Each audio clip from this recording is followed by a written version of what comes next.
Dominant Protector. Credit to the author. 2,141-50.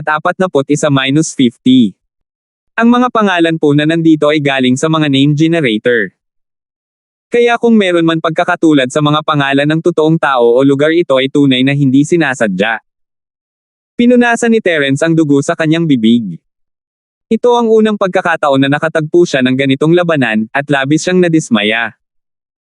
Hindi man lang siya naging maingat noong pinuprotektahan niya sina Cheryl, Yasi, Zyrene, o Sheena. Pagkatapos ng lahat, si Cheryl, Yasi, at ang iba ay maaaring tumakbo sa anumang iba pang oras, ngunit hindi kaya ng Jepoy. Kailangan niyang manatili sa entablado. Hanggat tumakbo siya palabas ng hanay ng ring, katumbas na iyon ang pag-amin ng pagkatalo. Upang maiwasang masipa palabas ng entablado si Jepoy, kailangan siyang protektahan ni Terence. Paano ito? Terence, hindi maganda sa pakiramdam ang makipaglaban sa isang spirit wolf, hindi ba? Natawa si Jindaw nang makitang muling lumuwa si Terence ng dugo. Ang aking espiritong lobo ay may mga buto at kalamnan. Ito ay isa sa pinakamahusay na uri ng pag-atake ng mga espiritong hayop, at hindi ito mahina kahit nalaban sa Sky Class Early Phase Masters. Wow ha, Terence! Kung hindi ka pa rin umamin ng pagkatalo, mamamatay ka. Hindi masisisi si Jindaw sa pagiging mayabang. Walang maraming kabataang disipulo na tulad niya na maaaring bumuo ng isang kontrata sa ganitong uri ng battle spirit beast. Bukod dito, ang kanyang espiritong hayop ay ang pinakamahusay sa pinakamahusay, kaya natural na siya ay napakatiwala kapag kaharap ang isang kaaway. At saka, si Terence ay pinag-uusapan bilang isang Diyos gaano siya kalakas. Paanong hindi buo ang kumpiyansa ni Jindaw kapag nalaman niyang sa arena lang siya masasaktan? Kumunat ang noo ni Terence at hindi nagsalita. Iniisip niya ang halaga ng labanang ito. Sinulyapan niya ang mga matatanda at pinuno ng sekta sa ibaba ng entablado. Nakita niya ang namumungay nilang mga mata at alam niyang kung aaminin niya ang pagkatalo, mawawala ang takot sa kanya ng matatandang ito. Kaya't nagngangalit si Terence at nagpa siya na mananatili siya kahit anong mangyari. Aaminin lang niya ang pagkatalo kung hindi niya talaga kaya. Hindi bale, tingnan natin kung mamatay muna ang spirit wolf mo o mamatay muna ako. Sinamantala ni Terence ang sandaling nagsalita si Jindaw para pabilisin ang sining ng kanyang practitioner at pagalingin ang kanyang mga sugat. Spirit wolf, sa pagkakataong ito ay nagpapanggap kang inaatake si Terence, ngunit talagang inaatake ang Jepoy. Aatakehin ko si Terence. Saglit na nag-isip si Jindaw at nagpa siya na baguhin ang kanyang diskarte, ngunit nagsasalita siya sa isang wika na tanging mga espiritong lobo ang nakakaintindi. Likas na hindi naiintindihan ni Terence. Ang plano ni Jindaw sa pagkakataong ito ay tanggapin ni Terence ang kanyang kamao sa kanyang likod, at si Terence ay tumayo at harangan ito. Ang espiritong lobo ay umaatake sa Jepoy, kaya imposible para kay Terence na labanan ang espiritong lobo ng direkta. Pagkatapos ng lahat, ang target ng espiritong wolf sa pagkakataong ito ay hindi si Terence kundi si Jepoy, kaya hindi ito mapupunta kay Terence. Hindi naintindihan ni Terence ang sinasabi ni Jindaw, ngunit naramdaman niyang nagbago ang signal ni Jade pagkatapos ng pag-atake. Bumilis ang tibok ng puso niya, para sa kanya ba ang sandata? Nang muli niyang tingnan ang espiritong lobo, talagang umaakyat ito patungo sa Jepoy. Kaya mabilis na nagdesisyon si Terence at tumalikod, hinaranggan ang likod ni Jepoy, hinayaan ang espiritong lobo na sugurin siya. Nagulat si Jindaw nang makitang lumingon si Terence, ngunit hindi huminto ang kanyang mga kamao. Hindi siya isang spirit wolf, kaya ang kanyang pag-iisip ay hindi kasing higpit ng isang spirit wolf. Nang makitang hinarang ni Terence ang espiritong lobo, agad na binago ng Gene Blade ang target nito at inatake ang Jepoy. Nakita rin ni Terence ang sitwasyon at itinulak si Jepoy palayo. Pibanato niya ang unang estilo ng Wildfire Fist kay Jindaw. Nakagawa na si Jindaw Blade, at imposibleng mabago pa niya ang kanyang target. Nagpa siya siyang makilala ang unang estilo ni Terence ng Wildfire Fist head-on. Path. Volume. Ang physical na fitness ni Jindaw ay hindi kasing lakas ng espiritong wolf S. Ang unang anyo lang ng Wildfire Fist ay sapat na para samukha siya ng dugo. Pangunahing umasa siya sa pakikipagtulungan ng tao at hayop sa labanan, at mas mahina siya sa kanyang sarili. Kasabay nito, ang espiritong lobo ay bumagsak sa likod ni Terence, at sa isang malakas na putok, ang mga panloob na organo ni Terence ay nagkagulo. Ahem. Napagtanto ni Terence na ang pagtama sa espiritong lobo ay mas seryoso kaysa sa isang hampas mula sa Jindaw. Ang lakas ng pag-atake ng espiritong wolf ay hindi mas mahina kaysa sa Earth class na nakasuot ng itim na lalaki na nakilala niya noong isang araw. Bagamat ito ay mas mahina kaysa sa laban, medyo sobra na ito para sa nasugatang si Terence. Gayunpaman, walang pakialam si Terence sa espiritong lobo. Sa halip, ipinagpatuloy niya ang paggamit ng pangalawang estilo ng Wildfire Fist, na binasag ito sa Jindaw. Masasabi ni Terence na ang Jindaw ay maaaring makipag-ugnayan sa espiritong lobo sa pamamagitan ng wikang hayop, at lahat ay wow, utos ni Jindaw na inatake ng espiritong lobo. Ngayong nakita na niya ang pattern, ang target ni Terence ay ang Jindaw Sword. Hanggat hindi binago ni Jindaw ang kanyang mga utos, ang espiritong lobo ay hindi magiging matalino upang lumiko at atakihin ang Jepoy. Siguradong sasalakayin muli nito si Terence, kaya hindi binalak ni Terence na bigyan ng pagkakataon si Jindaw na makipag-usap sa espiritong lobo. Pagkatapos niyang alagaan si Jindaw, natural na hindi na magiging banta ang espiritong lobo. Boom! Boom! Boom! Ang pangalawang anyo ng Wildfire Fist ay nagpadala ng Jindaw na lumipad muli. Hindi niya akalain na ang kakayahan ni Terence ay patuloy na maa-activate, hindi nagbibigay sa kanya ng pagkakataong makipag-usap sa espiritong lobo. Si Jindaw ay dumura ng isa pang subo ng dugo, ang kanyang mukha ay mapatla. Magsasalita pa sana siya nang muling humarap sa kanya ang kamao ni Terence. Nagulat si Jindaw at mabilis na inilipat ang kanyang mental cultivation method para i-activate ang kanyang martial skill para lumaban. Ang ikatlong anyo ng Wildfire Fist laban sa ikatlong anyo ng Wild Wolf Fist, Jindaw ay natural na dehado. Ang Wild Wolf Fist ay hindi kasing lakas ng Wildfire Fist noong una, at pinakawalan lang nito ang buong kapangyarihan nito kapag ginamit ito sa isang spirit beast. Ang mabangis na apoy na kamao ni Terence, sa kabilang banda, ay nasa sukdulan nito, at si Jindaw ay pinilit na paulit-ulit, nagluwa ng ilang subo ng dugo at hindi makapagsalita. Sa totoo lang, si Jindaw ay maaaring nasa isang masamang kalagayan, ngunit si Terence ay hindi mas mahusay. Ang espiritong lobo ay matigas ang ulo at patuloy na umaatake sa likod ni Terence. Halos mabali ang gulugad ni Terence. Kung si Terence ay hindi nagngangalit ang kanyang mga ngipin at nakahawak, malamang na siya ay patay na rin. Ang ikaapat na galaw ng Wildfire Feast. Nakita ni Jindaw na hindi huminto si Terence, at sa halip ay nag-activate ng mas malakas na martial skill. Isang bakas ng takot ang sumilay sa kanyang mga mata, at ang takot sa kamatayan ay nagpasabog sa kanya na may kagulat-gulat na potensyal. Inutusan niya ang Spirit Wolf, gamitin ang iyong pinakamalakas na galaw, Man-Beast Fusion. Wala nang oras si Jindaw para hayaan ang kanyang Spirit Wolf na atakehin ang Jepoy, dahil pakiramdam niya ay kapag muli siyang tinamaan ng pag-atake ni Terence, maaaring hindi na niya makita ang araw bukas. Iyon ang dahilan kung bakit ipinatawag niya ang kanyang Spirit Wolf, isinakripisyo ang kanyang at ang Spirit Wolf's cultivation, at ginamit ang pinakamakapangyarihang sekretong pamamaraan ng Chen Mountain Sect, ang langit at lupa na Wild Wolf Transformation. Ang lihim na pamamaraan na ito ay maaaring pagsamahin ang kapangyarihan ng tao at hayop sa isa upang salakayin ang kalaban, ngunit ang mga kahihinatnan ay napakaseryoso din. Sa bawat oras na ito ay ginagamit, ang cultivation base ay bumaba ng husto. Maging ito ay ang espiritong hayop o ang tao, mawawalan sila ng kahit isang antas ng paglilinang. 2,142. Sa madaling salita, kapag ginamit ang kasanayang ito, ang Jindaw Sword ay magiging isang Mystic Class Master, at ang Spirit Wolf ay magiging isang normal na Spirit Beast mula sa isang Yellow Class Spirit. Ito ay isang hakbang na hindi niya gagamitin maliban kung wala siyang ibang pagpipilian, ngunit ngayong pinilit siya ni Terence sa isang sulok, hindi siya makakatakas kahit na gusto niyang. Siyempre, ang pinakamahalaga ay ayaw niyang umamin ng pagkatalo ng ganon-ganon lang. Napakaraming enerhiya na ang nasayang niya. Kung aaminin niya ang pagkatalo niya ngayon, isa itong malaking biro. At saka, nasabi na niya na hindi niya kayang mawala ng mukha. At Kaya, mas gugustuhin niyang mawala ng level kaysa patayin si Terence sa isang galaw.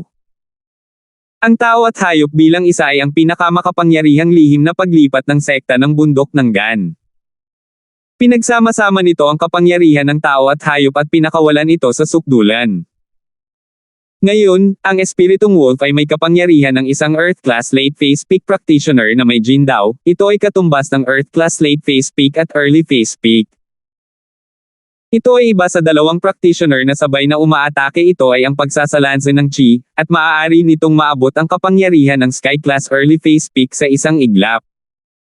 Dahil din dito kaya tinawag na secret technique ang teknik na ito ng sekta ng bundok ng Gan. Hindi ito madaling gamitin at gagamitin lamang sa kritikal na sandali. Hindi naniniwala si Jin Dao na makakaligtas si Terence sa pag-ataking ito. Kahit na hindi siya mamatay, ang kanyang mga meridian at buto ay mababali, at siya ay magiging isang pile. Kahit isang third class na tableta ay hindi makakapagligtas sa kanya. Kaya nagpasya siyang gumamit ng ganoong kalaking galaw. Narinig ng espiritong lobo ang tawag ni Jin Dao at tumigil sa pag-atake kay Terence. Sa halip, bigla itong tumalon at dumapo sa ibabaw ng ulo ni Jin Dao, nagpakawala ng matalim na lobo na human gal. Kasabay nito, ang Jin Dao ay tahimik na bumigkas ng isang awit. Isang gintong liwanag ang biglang sumilaw sa katawan ng lalaki at ng lobo, at sila ay naging walang kapantay na pula, na para bang sila ay nasisinagan ng papalubog na araw. Ang tao at hayop ay iisa, ang mapanghamak na langit at lupa na ligaw na lobo na pagbabago. Ang mga mata ni Jin Dao ay kumislap ng berdeng ilaw habang siya ay umuungal. Para siyang naging higanteng pulang lobo. Isinara niya ang kanyang mga daliri at itinaas ito sa itaas ng kanyang ulo, sa mismong ulo ng lobo. Para siyang naniningil ng kuryente at ibinato niya iyon kay Terence. Wildfire Fist, ang pang-apat na galaw ng Pishu. Si Terence ay parang palaso sa busog na kailangang iputok. Bagamat nakakaamoy siya ng panganib, wala siyang ibang magagawa kundi ang lumaban. Kung umiwas si Terence ngayon, ang lakas ng pag-atake ni Jin Dao ay malamang na makakaapekto kay Jepoy, na nasa hindi kalayuan. Kakayanin ni Terence ang lakas ng hakbang na ito, ngunit tiyak na kaya ni Jepoy. Ang huling galaw ni Terence, ang Wildfire Fist, ay para bigyan din ng nakamamatay na suntok ang Jin Sword, kung hindi ay hindi ito gagamitin ni Terence mula sa unang galaw hanggang sa huling galaw. Ito ay dahil ang kapangyarihan ng isang martial technique na isinagawa sa daan ay mas malaki kaysa sa isang martial technique na nag-iisa. Nagawa niyang pumatay ng Earth Class sa ilang segundo noon, at ang Jin Dao na ito ay hindi kasing lakas ng Earth Class. Tiwala si Terence na kaya niyang patayin siya. Nakita na ni Terence ang malikot na panig ni Jin Dao, at ayaw niyang iwan ang taong ito na buhay. Dahil napagpasyahan niyang ipaglaban ang Gan Mountain Sect, walang choice si Terence kundi saktan sila. Isang nakakabinging pagsabog ang umalangaw-ngaw, parang landmine na sumasabog. Isang malaking chi vortex ang nabuo kung saan nagtagpo ang kanilang mga kamao, at ito ay sumabog sa lahat ng direksyon. Kung ito man ay Jin Dao, Spirit Wolf, o Terence, lahat sila ay pinalipad sa lakas ng pagsabog. Naramdaman lang ni Jin Dao ang isang malakas na pagsabog ng totoong chi na parang pagsabog ng bulkan na pumapasok sa kanyang katawan, na walang habas na sinisira ang kanyang mga meridian at internal organs. Hindi siya naniwala. Hindi siya naniniwala na ang pang-apat na estilo ni Terence ay maaaring maging ganito kalakas. Pagkatapos ng lahat, noong ginamit ni Terence ang pang-apat na anyo ng Wildfire Fist laban sa espiritong lobo, napagmasdan ni Jin Dao na hindi ito ganoon kalakas, ngunit ang isang ito ay mas malakas kaysa sa pang-apat na anyo. Hindi kaya. Biglang naisip ni Jin Dao ang isang posibilidad. Narinig na niya noon na ang ilang martial arts henyo ay maaaring gumamit ng kanilang martial arts techniques ng sunod-sunod, mula sa unang anyo hanggang sa lahat, at ang kapangyarihan ng bawat anyo ay unti-unting tataas. Gayunpaman, ang paraang ito ay limitado lamang sa martial geniuses at high-tier martial techniques. Kung hindi man lang mailabas ng isa ang normal na kapangyarihan ng martial technique, paano ito magagamit ng maayos? Si Terence kaya ay isang martial arts genius. Gayunpaman, hindi siya dapat maging ganito kaina, tama. Pakiramdam ni Jin Dao ay malapit na siyang mamatay. Ang kanyang mga laman loob ay nasusunog, at ang kanyang mga meridian ay nasasira. Nahuhulaan na niya ang kanyang kapalaran. Oo. Naalala muli ni Jindaw Blade ang isang bagay na pinagsisihan niya. Kapag ginamit niya at ng espiritong lobo ang Man-Beast Fusion, kahit na ang kanilang kapangyarihan sa opens iba ay tumaas ng husto, ang kanilang sariling lakas ay babagsak. Si Jindaw ay naging Mystic Early Phase Peak, at ang espiritong lobo ay bumaba mula sa ginintoang klase tungo sa normal. Bumaba na rin ang kanilang depensa. Kaya iyon na. Hindi payag si Jindaw na sumuko, nagsisi siya sa paggamit ng Man-Beast Fusion technique kanina, hindi niya hinintay na tapusin ni Terence ang una, pangalawa, at pangatlong anyo bago ito gamitin. Kung siya ay isang hakbang ng mas maaga, kahit na siya ay isang hakbang na mas mabilis, ang mga kahihinatnin ay hindi magiging ganito. Maaaring ang laban na ito ay nakatadhana para sa magkabilang panig na mamatay, ang magkabilang panig ay namamatay ng magkasama. Hindi ito matanggap ni Jindaw. Pakiramdam niya ay bumalik siya sa kanyang pagkabata, kung saan siya at ang espiritong lobo ay nasa tabi nila. Paulit-ulit dudurugin nila ang kanilang mga kalaban sa ilalim ng kanilang mga paa at magiging pagkain ng espiritong lobo. Gayunpaman, ang lahat ng ito ay naging napakalapit ngunit napakalayo. Ginamit niya ang huling lakas niya para imulat ang kanyang mga mata, gustong makita ang dati niyang kasama, para lang makakita ng espiritong lobo na walang ulo. Ang pagtagas ng espiritong lobo ay nawasak ng pang-apat na estilo ng Wildfire Fist ni Terence. Ang isang espiritong hayop na walang grado ay hindi na isang espiritong hayop. Isa lamang itong ordinaryong hayop na kwalipikadong i-promote bilang isang espiritong hayop. At kaya, sa ilalim ng ikaapat na estilo ni Terence ng Wildfire Fist, isa na siyang patay na lobo. Ang pinakamalaking gamit ng pagiging isa sa hayop ay upang patayin ang kalaban sa isang tabi, hindi para labanan ang kalaban ng direkta. Naalala ni Jindaw ang sinabi sa kanya ng kanyang amo noon. Kapag ginagamit ang isa na may halimaw, kailangan niyang mag-ingat na huwag labanan ang kalaban ng direkta, dahil iyon ay magiging kapwa pagkawasak. Gayunpaman, ang Jindaw Blade ay palaging walang talo, at hindi pa niya ginamit ang discarding Man-Beast Fusion. Nang gamitin niya ito, ang kanyang isip ay napuno ng puot at takot, at nakalimutan niya ang mga salita ng kanyang guro. 2143. Ngunit ngayon, naalala na niya ang lahat. Pakiramdam niya ay napakagaan ng kanyang katawan, at ang nasusunog na sensasyon sa kanyang mga panloob na organo ay unti-unting humihina. Para siyang bumalik sa madugong panahon na dinala niya ang espiritong lobo upang tanggayan ang kanyang mga kalaban at malupit na hinayaan ng espiritong lobo na lumunin ang mga bangkay ng kanyang mga kalaban. Jindaw ay patay na. Ang espiritong lobo ay namatay ng walang buo na bangkay. Dower. Mamatay. Sigaw ng pinuno ng gate na si Wu habang sumusugod at niyakap ang katawan ni Jindaw. Gayunpaman, walang paraan para iligtas siya. Ang Jindaw na ito ay pamangkin ng pinuno ng gate ni Wu. Ang pinuno ng gate ay walang mga anak, kaya itinuring niya ang kanyang pamangkin bilang kanyang sarili. Nilinang niya siya ng buong lakas, ngunit hindi niya sinabi sa kanya ang tungkol sa pagkakamag-anak na ito. Ngayong patay na si Jindaw, ang pinuno ng sekta ay napuno ng panghihinayang. Hindi niya dapat pinadalhan si Jindaw para labanan si Terence. Kung alam niya na kaya ni Terence na walisin ang libu-libong tropa, hindi sana siya ang mamumukod tangi. Lahat ba ng Hidden House disciples ay tanga? Sina Mitoy at Batoy Fuller, Sean at Shelton, lahat ba sila ay tulala? Bakit siya umamin ng pagkatalo? Ito ay dahil sa takot sila na si Terence ay hindi manalo. At kayang talunin siya ng kanyang pamangkin na si Jindaw. Terence, isinusumpa kong papatayin kita. Tumingin si Gate Master Wu sa singsing at sinabing may mga ngiping nagngangalit.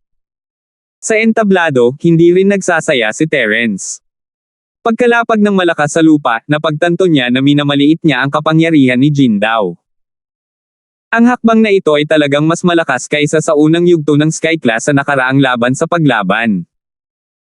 Pakiramdam ni Terence ay parang nabasag lahat ang kanyang mga buto, meridian, at organo.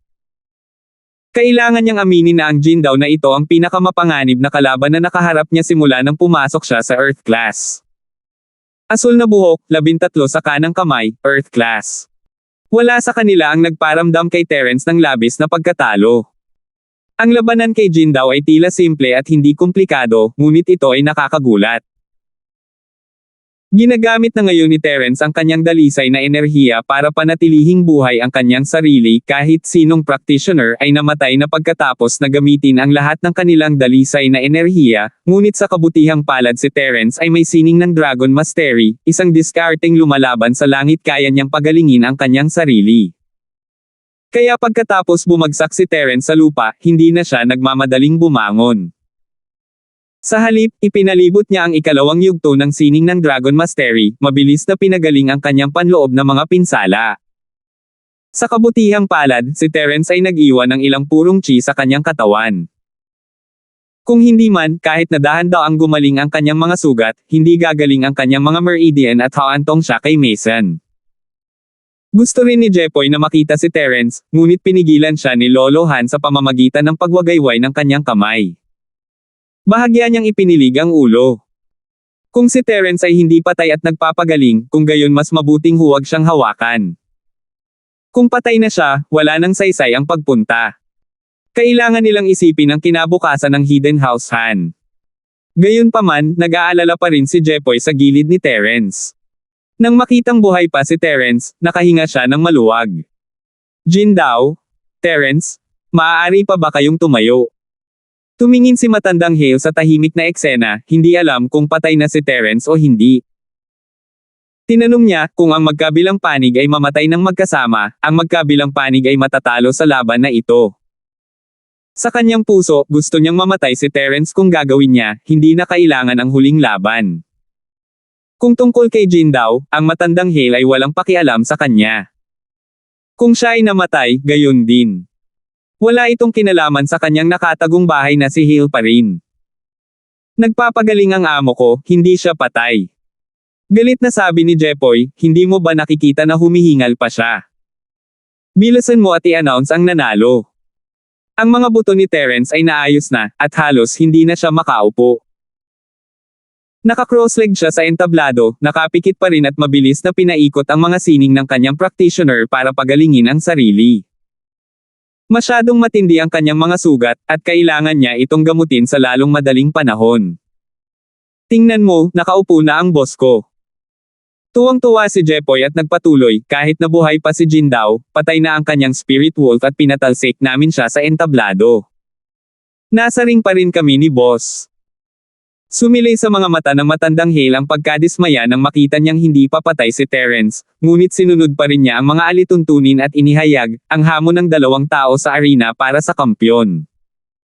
Ang huling kampyon ay ang nakatagong pamilya ng Han, ang sekta ng bundok ng Gan. Tumingin si matandang Hale kay Gate Master Wo na may nagtatanong na tingin. Kung hindi namatay si Jin daw at nawalan lamang ng isang spirit beast, maaari pa rin siyang manalo sa pangalawang pwesto. Gayunpaman, kung pareho silang namatay, ito ay maituturing na isang forfeit. Terence, papatayin kita. Mabuti sana kung hindi ito binanggit ng matandang Hale, ngunit ang tanong ay nagdulot ng galit ng pinuno ng Gateway. Tumingin siya kay Terence sa entablado na may apoy sa kanyang mga mata at nagpakawala ng kakaibang tili. Gusto niyang tumalon sa entablado at patayin si Terence. Gate Master Wo, huwag magmadali. Ang matandang lalaki, na nakatayo sa tabi ng Gate Master Wo, ay hinawakan siya at bumulong kahit gusto mong maghiganti, hindi maaari ngayon. Ang Hidden House Summit ay palaging pinagtutuunan ng pansin ng mga sinaunang tao sa itaas ng mga kamao at mga binti na walang mata sa arena, at buhay at kamatayan ng lahat ay nasa kapalaran. Kung gumawa ng hakbang ang Gate Master, malalabag ang mga patakaran. Gate Master Wo, calm down matapos marinig ang sinabi ng matandang lalaki mo. Tumango siya at sinabing, pagkatapos ay hahayaan kong mabuhay sandali ang maliit na bastard na si Terence, papatayin ko siya sa pagsubok mamaya. Tama. Walang makakahanap ng kasalanan sa pagtanggal sa kanya sa kompetisyon. Matandang lalaki na tumango ka at sinabi. Matandang Hale, ang aking alagad na si Jin daw ay. Bumantong hininga ang Gate Master Wo. Ang sekta ng bundok ng Gan ay aalis sa labanang ito. Tumango ang ama ni Hale York at ibinalita ang resulta ng kompetisyon, umalis na ang sekta sa bundok ng Gan, ang Hidden House Fuller at ang ikatlong pwesto ng Hidden House York ay maa-upgrade sa ikalawa at ikatlong pwesto. Sa kabilang panig, dahil inanunsyo ng matandang Hale na ang Gun Mountain Sect ay umatras sa kompetisyon, ang Hidden House York at Hidden House na si Fuller ay natural na napunta mula sa buhay at kamatayan na labanan patungo sa isang sparring match. Nakita ng mga disipulo ng Hidden House na si York na malakas ang dalawang magkapatid na Fuller, kaya ayaw na nilang mag-aksaya pa ng oras at ikinuyom ang kanilang mga kamao, talagang tinutupad ng dalawang kapatid na Fuller ang kanilang pangalan, aminado kaming talo. Sa oras na ito, ang pangalawa at pangatlong lugar ay halos pareho. Sino pa ba ang handang ipaglaban ito? Nauna si Terence, ganap na ginulo ang utos na napagpasyahan nila noon. Kung hindi siya makakakuha ng una, pagkatapos ay ang pangalawa o pangatlo ay malamang na maayos. Hehe, hinayaan mo akong manalo. Kinuyam ni Betoy ang kanyang mga kamao.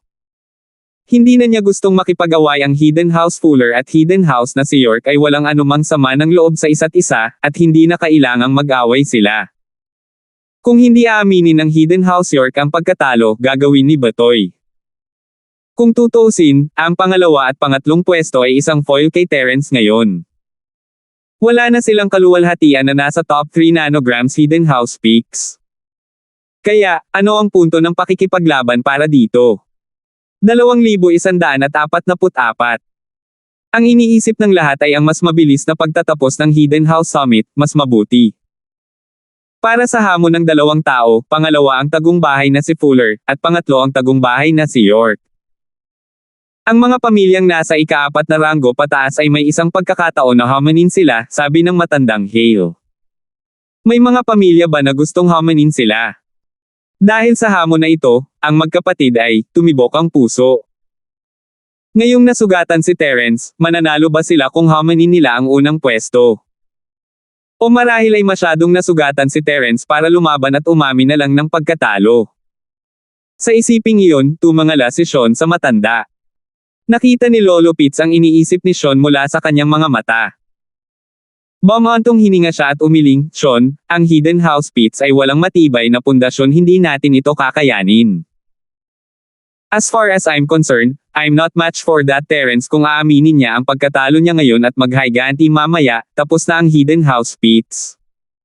Oo, Lolo, masyado akong impulsive. Bumilis ang tibok ng puso ni Sean habang iniisip niya ang parehong posibilidad. Oo, maaaring aminin ni Terence ang pagkatalo ngayon, ngunit ang sandali ng kaligayahan ay magdadala ng pagkawasak ng pamilya.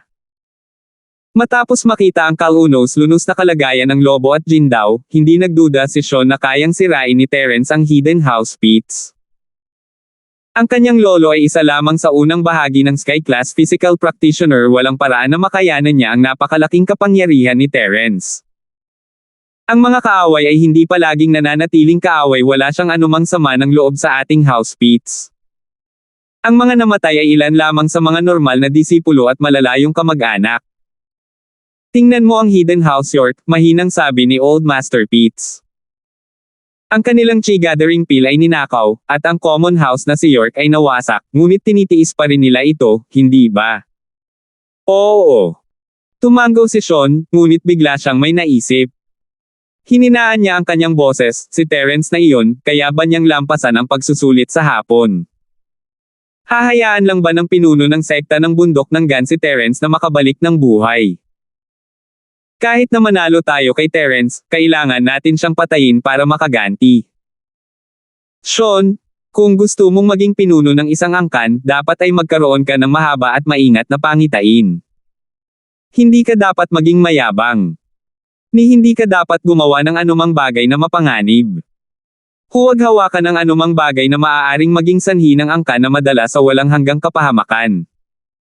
Ang aming nakatagong bahay na Pitts ay hindi ang pinakamatibay na nakatagong bahay, ngunit kami ang pinakamatatag na nakatagong bahay. Bakit ganoon? Sabi ni Old Master Pitts. Ito ay dahil naghahanap tayo ng pag-unlad sa katatagan, naiiba sa mga pamilyang naghahanap ng kayamanan sa panganib. Tama ang pinili mo ng patayin ng tagasunod ni Terence, si Gene Woody, nagmamadaling bumalik sa bahay. Bakit mo hinayaang mapunta sa ulo mo ang taya ngayon? Ito. Napuno ng malamig na pawis ang noo ni Sean. Oo, nitong ilang araw, pinilit siya ng taya. Kita mo, Bago ang anumang laban, sino ang optimistiko tungkol kay Terence? Ngunit ano ang resulta? Ano itong taya? Sabi ni Lolo Pitts. Hanggat hindi bumagsak ang aming nakatagong bahay na Pitts, mahahanap namin sila ng dahan-dahan pero kapag naasar namin si Terence, sa tingin mo ba hahayaan na lang natin ito? Kahit na mamatay si Terence, sino ang makakalaban sa kanyang laki? Oo. Tumango si Sean, naalala ang kapangyarihan ni Ergodan. Naiintindihan ko, Lolo.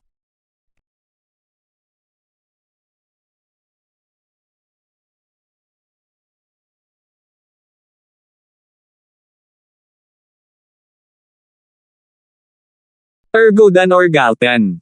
Naiintindihan ko, Lolo. Kung papalorin si Terence na makaligtas sa pagkakataong ito, magiging masaya ito. Tumingin ang matandang si Pitts kay Theodore, medyo naiinggit, ang swerte talaga ng nakatagong pamilya ng Han. Nakalabas na ang ranking para sa two-person challenge. Ang mga champion ay ang Hidden House Han, ang pangalawang pwesto ay ang Hidden House Fuller, at ang ikatlong pwesto ay ang Hidden House York. Mangyaring umakyat sa entablado upang kunin ang iyong mga taya. Sabi ng matandang Hale. Bagamat pinapagaling ni Terence ang kanyang sarili, hindi niya maaaring hayaang mahawakan ang iba dahil sa kanya. Ang proseso ng pagkolekta ng mga taya ay kailangan pang gawin. At kaya, ang Hidden House Han ay kapareho ng iba pang mga bahay Han si Chanba ang dumating upang mangolekta ng mga taya, ngunit hindi niya alam kung kailangan ni Terence ang Hidden House na si Fuller at tahanan ng mga kayamanan ni York, at hindi ng ahas na makipagkalakalan. Tumingin lang siya at nakita niyang may kanya-kanyang kayamanan ang dalawang nakatagong bahay kung kailangan sila ni Terence, maaari niya itong kunin sa sarili nilang treasury. Hindi na kailangang makipagkalakalan sa kanila. Kaya pinananatili niya muna ang mga panalo ni Terence. Matandahan, parang wala kang karapatang makipagpalitan ng kayamanan sa amin. Sok-sok. Iniisip ko kung si Terence o ikaw, Theodore Han, ang namamahala sa Hidden House Han. Sabi ni Old Master Fuller na may peking ngiti. Ito ay dapat na maging kampyonato para sa Hidden House Fuller, ngunit inalis ito ni Terence. Hindi siya natutuwa tungkol dito, at hindi niya bibitawan ang anumang pagkakataon na pukawin o kutsain sila. Natural, si Mr. Linford. Ngumiti si Theodore at sinabing, ang nakatagong pamilya ng Han ay isang pamilya sa ilalim ng pamumuno ni Mr. Linford. May problema ba? Hindi inisip ni Theodore na isa itong kahihiyan. Nagsalita siya na parang ito ay isang maluwalhating bagay, itinuro ang nakatagong posisyon ni Terence sa bahay Han. Nahulog ka. Galit na umungol si Old Master Fuller nang makita niyang nabigo siya. Sinasabi ng ilang pamilya na ang mga ubas ay maasim kapag hindi nila ito kinakain. Naiintindihan ko. Tumawa si Theodore. Sa kabilang panig, magkaaway sina Theodore at matandang si Fuller. Ang iba pang matatandang lalaki ay tila nag-uusap, ngunit lahat sila ay nakatingin sa iisang direksyon Terence. Lalo na ang pinuno ng sekta Wo naramdaman niya na walang paraan na hindi mamatay si Terence. Bilang isa sa halimaw, kaya niyang labanan ang mga kaaway ng mas mataas na antas. Kaya niyang patayin ang Sky Class Early Phase Peak Masters, paanong hindi niya papatayin si Terence? Mayroong ilang mga practitioner na hindi naubos ang lahat ng kanilang chi at maaaring gamitin ito upang panatilihing buhay ang kanilang mga sarili, ngunit ito ay napakatagal na. Dapat ay patay na si Terence ngayon, tama ba? Gusto nilang makita kung patay o buhay si Terence, nasugatan o may kapansanan. Babalik na sana sila para mananghalian, pero ayaw nilang umalis. Kung hindi makakarating si Terence, hindi lang sila mawawala ng unang pwesto, kundi magdaraos din sila ng piging para ipagdiwang. Lalo na ang Hidden House Fuller, para akong maibalik ang kampyon.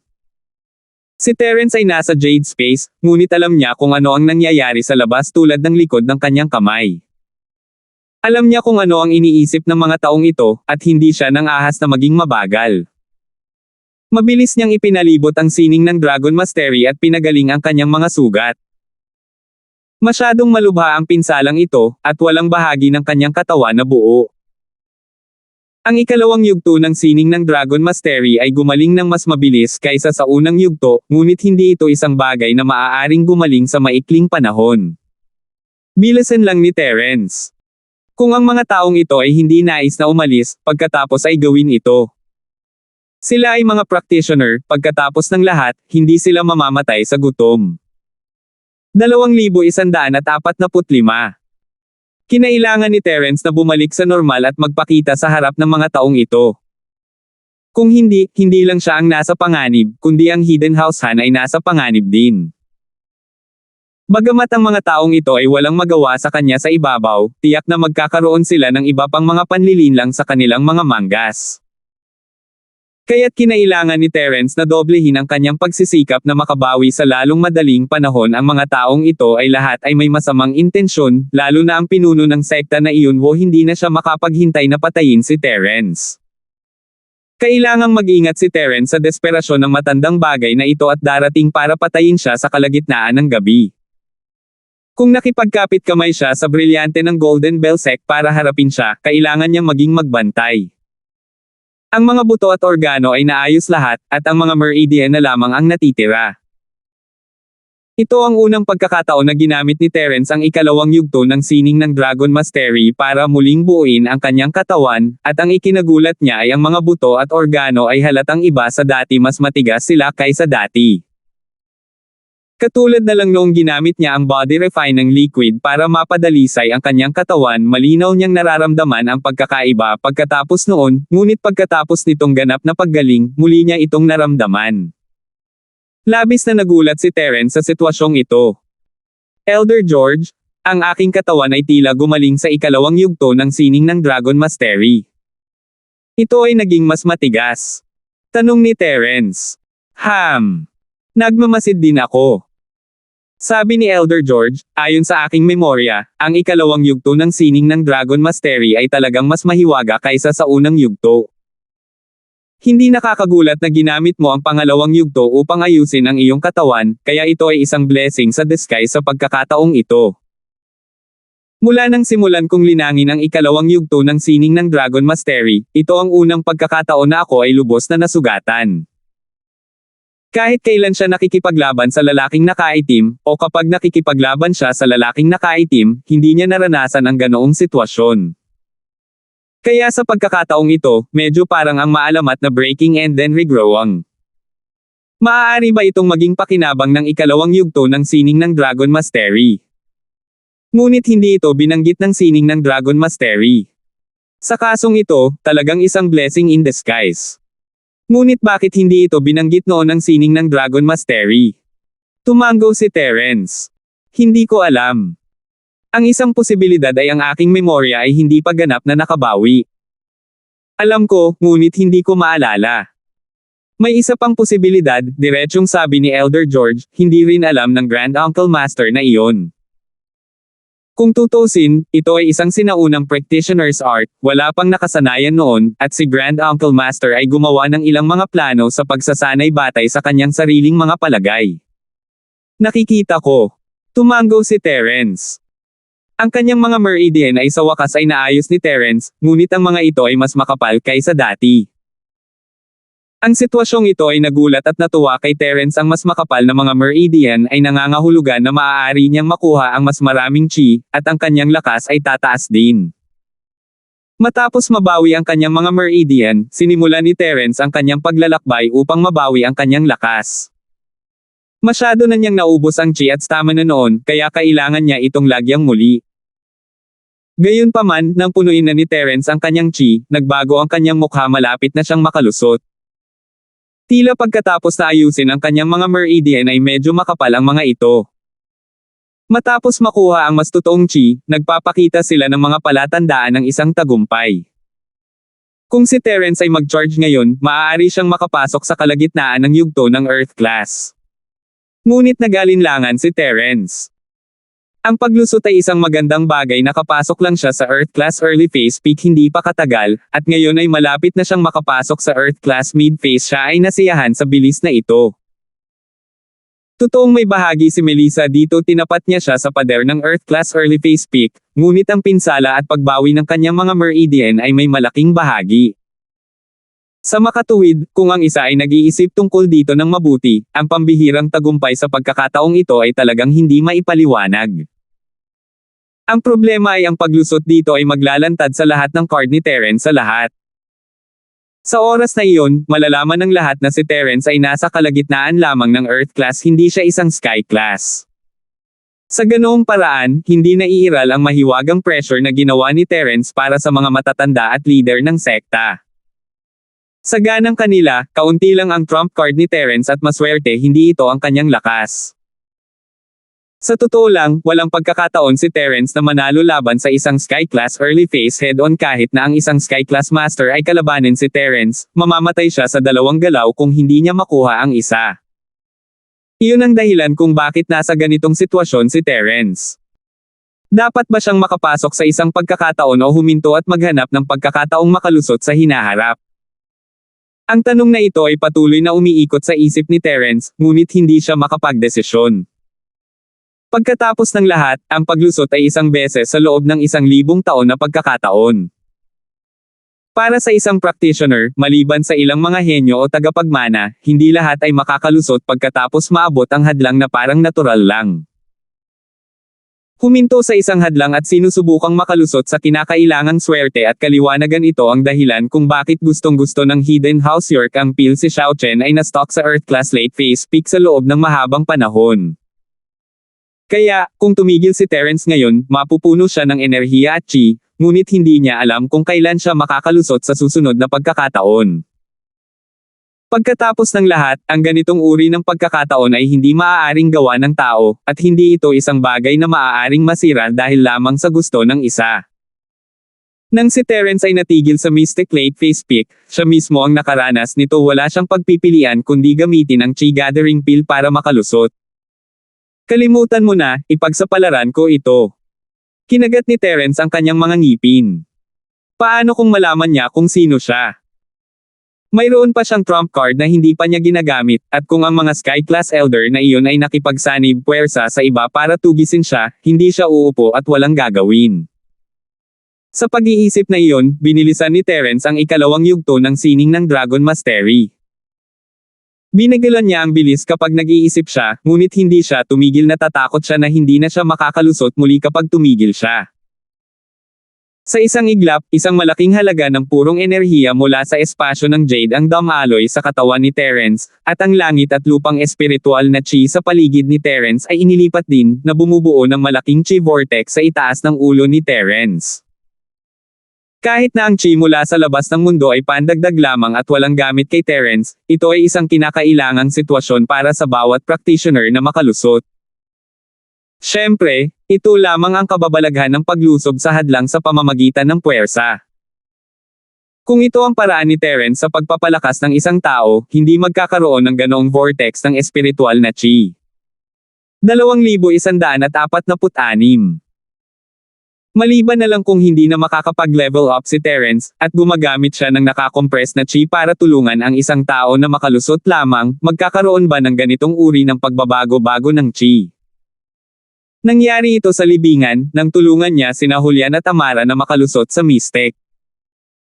Siyempre, ngayong Earth class na si Terence, lalabas lang ang fenomeno na ito kapag tinutulungan niya ang isang tao na makapasok sa Earth class sa pamamagitan ng pag-compress ng kanilang chi. Kaya lang ay hindi pa nakakabisado ni Terence ang paraan para gawin iyon. Kung hindi, hindi makakakuha ng napakaraming Chi Gathering Pill si Terence sa Hidden House Summit. Malapit nang makapasok si Boss. Nang makita ito, nagulat si Jepoy at mabilis na tumayo sa harap ni Terence, handang protektahan si Terence sa kanyang buhay. Nakita ito ni Theodore at tumalon sa harapan ng entablado, hamarang sa tagiliran ni Terence. Tungkol naman sa pagbibigay ni Duran, pagkatapos gumawa ng masakit na panloob na pakikibaka, dahan-dahan pa rin siyang naglakad patungo sa singsing. Sumimangot si Old Master Duran at itinaas ang kanyang kamay para pigilan si Gentry, ngunit sa huli, ibinaba niya ang kanyang braso, mamantong hininga, at hindi siya pinigilan. Ikaw, anong ginagawa mo? Ang pagdating ni Gentry, gayunpaman, ay ikinagulat ng Jepoy. Akala niya ay may gagawin itong masama kay Terence. Pagkatapos ng lahat, ang Hidden House ay palaging pinupuntirya si Terence. Nandito ako para tulungan kang protektahan siya. Ang damdamin ni Gentry ay komplikado. Si Terence ay kanyang bayaw, at sa panahon ng Hidden House Summit, palagi siyang nasa panig ni Terence. Hindi pwedeng umupo na lang si Gentry at walang magawa. Elder Duran, ang iyong apo ay tila hindi kayang makilala ang pagkakaiba ng kaibigan at kalaban. Old Master tumingin ka kay Duran Gedge, na nasa stage, at mahinang sinabi. She's foolishly loyal and not can't distinguish between friend and foe. This child. Bagamat naramdaman ng matandang master na si Duran na binibigyan ni Gentry ng kislap ng pag-asa ang pamilya Duran sa pamamagitan ng paggawa nito, umiling-iling pa rin siya sa ibabaw. Elder Duran, ibig bang sabihin ay katulad mo ako? Dapat malaman ng isang tao na ang ama ni Gentry ay matandang master na anak mo, ikaw Maxine. Bagamat ang isang may asawang anak na babae ay parang natapon na tubig, at si Gentry ay walang gaanong kaugnayan sa kanyang nakatagong pamilya, magkamag-anak pa rin sila.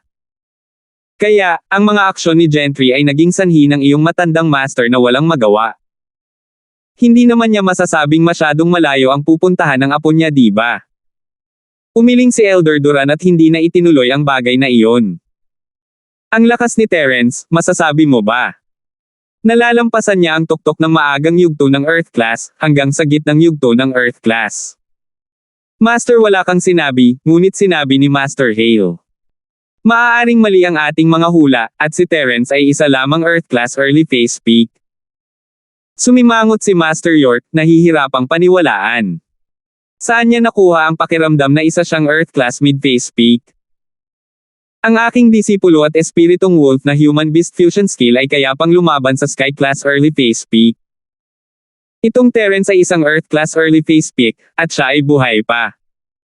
Ang pinuno ng gate ay dumura.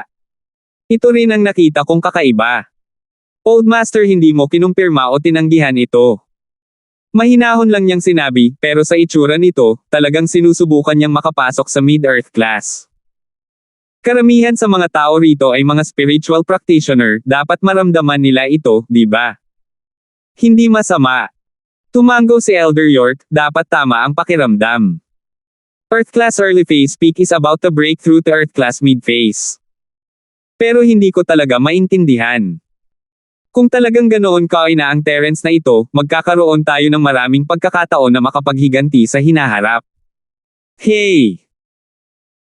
Tumawa ng masama si Old Master Hale, itong Terence ay may ilang nakatagong baraha sa kanyang manggas, maaari niyang patayin ang sinuman sa ilalim ng Earth Class noong siya ay mystic, at hindi mahirap para sa kanya na pumatay ng sinuman sa ilalim ng Sky Class kapag siya ay Earth Class, ngunit sa tingin ko ay huli na siya sa Earth Class, ngunit sa palagay ko ay huli na siya sa Earth Class, ngunit sa palagay ko ay huli na siya sa Earth Class, ngunit sa palagay ko. Nakalimutan mo na ba ang killer move na ginamit ni Terence para patayin si M.A. Dashin? Ang galaw na iyon. Matandang sinabi mo, not to mention a Earth Class late phase peak, kahit ang Sky Class ay hindi makakatakas ng hindi nasaktan. Natatakot akong masugitan sila. Kung maaari nating samantalahin ang oras na ito upang patayin siya, ito ay magiging mahusay. Ang brilyante ay lumitaw din sa likod ng mga taong ito sa ilang sandali at sinabing walang pakialam. May bakas ng instigasyon sa kanyang mga salita. Patayin sila sa oras na ito. Sa Hidden House Summit, maliban sa kompetisyon, maglakas loob kang pumatay sa gusto mo. Malamig na tumawa ang matandang Hale, kung gusto nating lumipat, kailangan nating maghintay hanggang matapos ang Hidden House Summit. Ako ang host. Kung papatayin ko ang isang tao dito, hindi ko malilinas ang pangalan ko. Hindi yun ang matandang Hale ay hindi gustong patayin si Terence, ngunit hindi ito katumbas ng halaga. Ang pagpaparusa ng sinaunang sekta dahil ito ay hindi katumbas ng halaga, at hindi niya maaaring hayaan ang sinuman na gumawa ng anuman kay Terence sa panahon ng Hidden House Summit. Kinasusuklaman niya si Terence, ngunit ito ay isang pangkaraniwang puot bakit ang Hidden House Hale ang dapat sisihin. Sa oras na iyon, ang pangalan ng Hidden House Hale ay ilalagay sa kanilang mga ulo, at hindi magandang bagay para sa kanila na matarget sila ng isang sinaunang sekta. Ang sinaunang sekta ay hindi katulad noong 13 taon na ang nakalilipas, isang bagong batch ng Sky Class Masters ang sunod-sunod na lumitaw, at medyo marami rin ang Sky Class Late Phase Peak Masters. Kaya, sa kanilang mga mata, ang isang maagang yugto ng Sky Class Master na tulad niya ay hindi sapat.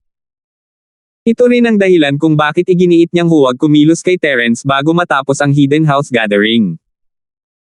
Dagdag pa, ang sekta ng Chen Mountain ay nagsagawa na ng inisyatiba na harapin si Terence, at mayroon pa ring huling pagsubok. Hindi ba maganda kung si Terence ay papatayin ng mga sinaunang espiritong hayop ng sekta? Walang sino man ang mananagot ng anumang responsibilidad, at walang sino man ang malalagay sa gulo. Ito ang pinaka-perpektong pagtatapos, kaya bakit ngayon nakipagsapalaran?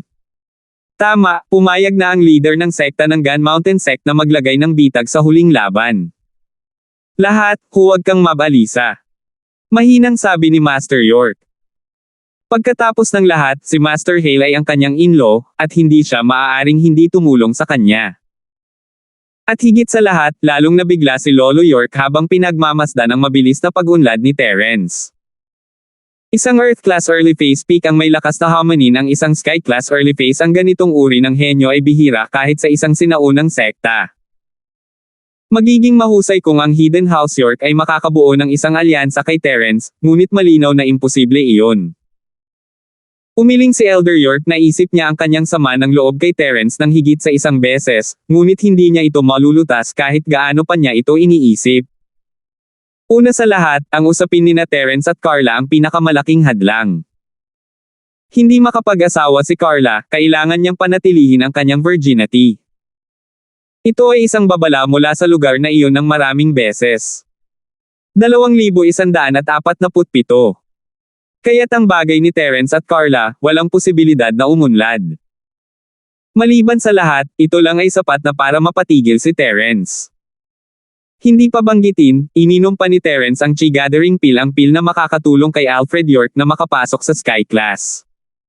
Ito ang pag-asa ng buong nakatagong bahay na si York, at ito ay nawasak. Kung ikukumpara, ang pagkawasak ng Common House na si York ay may pinakamababang galit sa Hidden House York.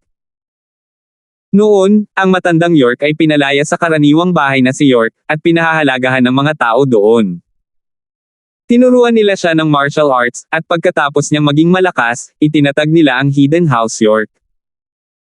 Walang kahihiyang sinubukan ng Common House na si York na makipag-ugnayan sa kanila, kaya mula sa kaibuturan ng kanilang puso, minamaliit sila ng matandang York.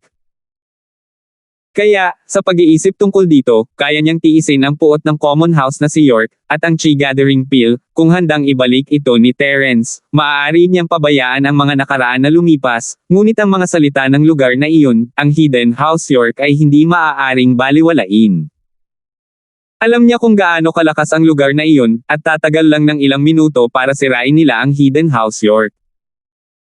Kaya, para tuluyang sumuko si Carla kay Terence, sinuportahan din ni Lolo York ang pagpatay kay Terence, ngunit ang kinaroroonan ng Chi Gathering Pill. Ito na ang huling laban, mamamatay na si Terence. Ang aking alagad, Jin daw, ay hindi namatay ng walang kabuluhan. Malamig na bumantong hininga si Gate Master. Habang tinatalakay ng mga taong ito ang sitwasyon ni Terence, si Terence ay nakalusot at naging Earth-class mid-phase. Bagamat sinabi ni Gentry na narito siya upang protektahan si Terence, si Jepoy at Theodore ay labis na nag-iingat sa taong ito. Natakot sila na lihim siyang gumawa ng isang bagay na hindi kapaki-pakinabang kay Terence, na naging dahilan upang hindi malaman ni Gentry kung tatawa o iiyak.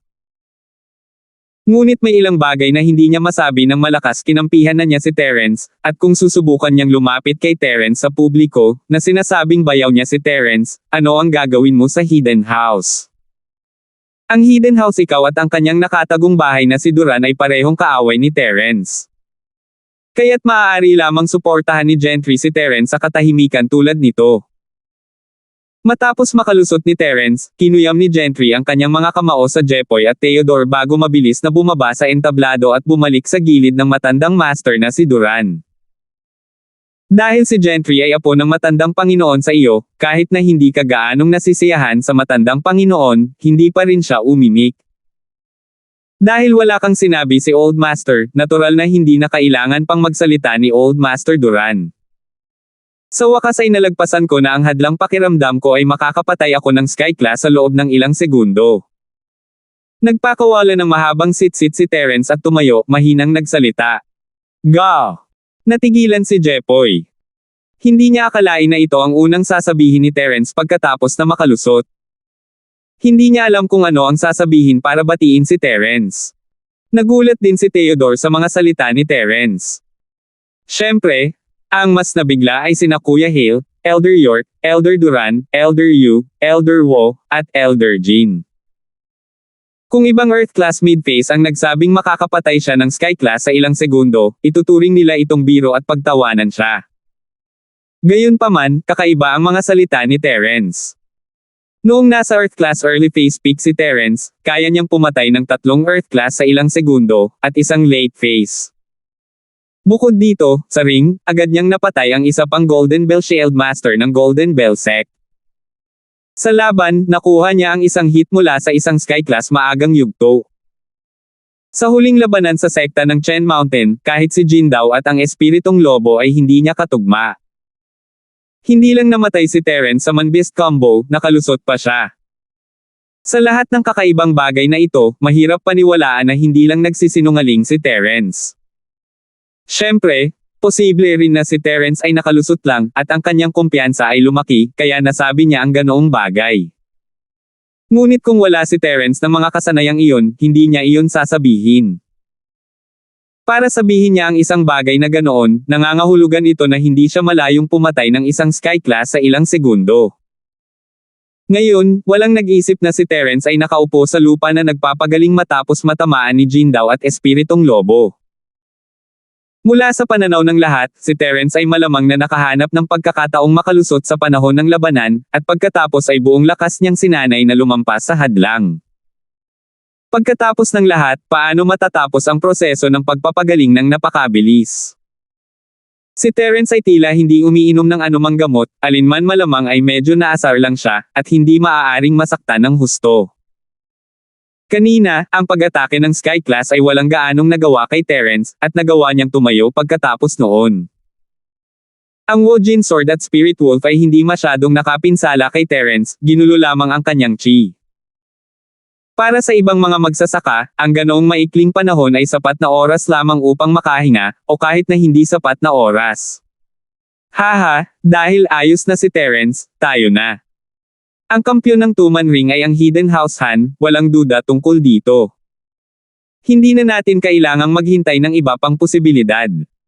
Nagulat ang ama ni Hale York, ngunit tumawa pa rin siya at sinabi. Gaano man kalakas si Terence, isa lang siyang Earth Class sa kalagitnaan ng yugto, maaaring may nakatagong card siya para makakuha agad ng Sky Class, ngunit ang pinaka-confident niya ay ang tunay na lakas ni Terence. Ang pinakamahalagang bagay ngayon ay hindi ang pakikitungo kay Terence, kundi ang pag-usapan kung paano siya haharapin. Mag-brainstorm tayo at tingnan kung may paraan para mapabagsak si Terence. Kakain na ako. Balik na tayo para mananghalian. Sabi ni Elder Duran. Tumango ang lahat at umalis na sa arena. Nakahinga ng maluwag si Terence habang pinagmamasdan ang pag-alis ng mga tao. Kakasabi lang niya na instant kill Sky Class stuff para subukan ang reaksyon ng mga elder at sect leaders, ang mga taong ito ay talagang may masamang intensyon.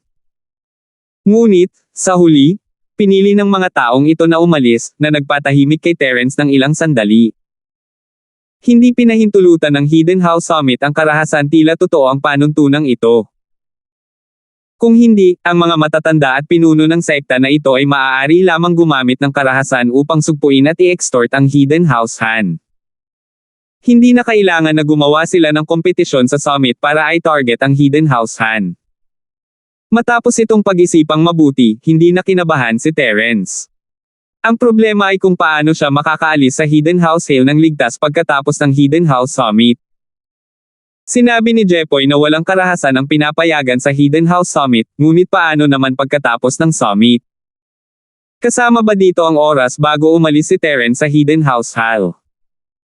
Kung sinusubukan ng Hidden House na si Hale na maghanap ng butas sa text, kailangan mag-ingat si Terence. 2,148. Boss, okay ka lang. Nasa sabik na pinunasan ni Jepoy ang kanyang mga kamay, ngunit pagkatapos ay naramdaman niyang may sinabi siyang katangahan. Siguradong maayos si Terence. Kung siya nga, makakalusot kaya siya. Kahit na ang Hidden House Han ay hindi pa naitatag sa loob ng maraming taon, si Jepoy ay bata pa rin ng Hidden House. Wala pa siyang narinig na sino mang lumusot habang nasugatan. Karaniwan, pagkatapos lamang na gumaling ang pinsala ay posible ang pambihirang tagumpay. Okay na ako ngayon. Tumango si Terence, napakalakas ng man-beast fusion ng Jin daw na ito. Aaminin ko, bagay ang sekta ng Chen Mountain. Tama, pero mas maganda pa rin ang kakayahan ni boss. Nung mga oras na iyon sa arena, takot ako sa kalokohan. Takot na takot ako sa kamay at paa ko kaya hindi ko alam ang gagawin. Hindi lang ako makakatulong sa boss, pero pabigat din ako, sabi ni Jepoy na nagkasala. Hindi mo kasalanan. Nakalusot ka lang hanggang sa maagang yugto ng Earth Class. Ni hindi mo magagamit ng maayos ang iyong mga kakayahan, lalo pa ang pakikipaglaban sa isang kaaway. Kinawian ni Terence ang kanyang kamay at hindi sinisi si Jepoy.